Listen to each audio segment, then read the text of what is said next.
Approaching these designs, we really wanted to be as faithful to the comic book as possible. All of the imagery is incredibly inspiring and unique, and so we wanted to make sure that that all gets on camera. What made this job so interesting for me, it was like creating these characters from head to toe. So there's so many elements of these complex costumes. There's footwear that we've been developing ourselves, jewelry, accessory, hats, armor, drapery. There's so many different pieces of the puzzle that go together to produce the final costume.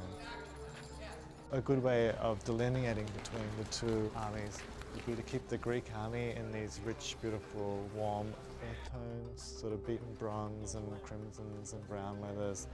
And the Persian army, contrary to that, would be in the cooler, what we call the peacock sort of colours, the exotic greens and blues and purples with lots of flashes of beautiful, rich gold.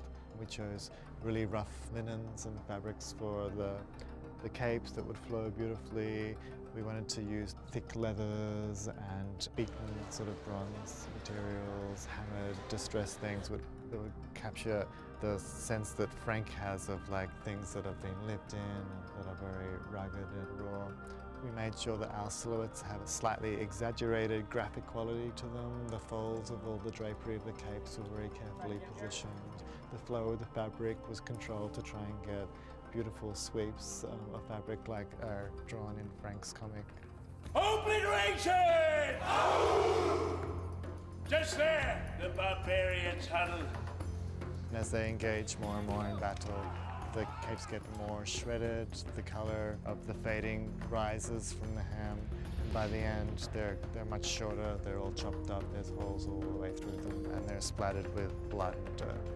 We have a workshop here of about 60 people that all have their own specialties, and they all come together to create these costumes. The patina team, or the painting and distressing team, take it from a raw metal and leather, and they paint it with these beautiful painted finishes to make it look like it's gone through heavy warfare. This is where we're assembling Leonidas' helmet.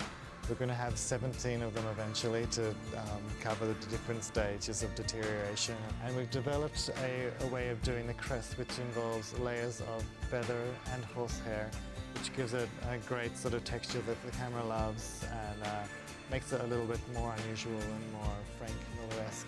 It has this great graphic quality that looks incredible on Jerry.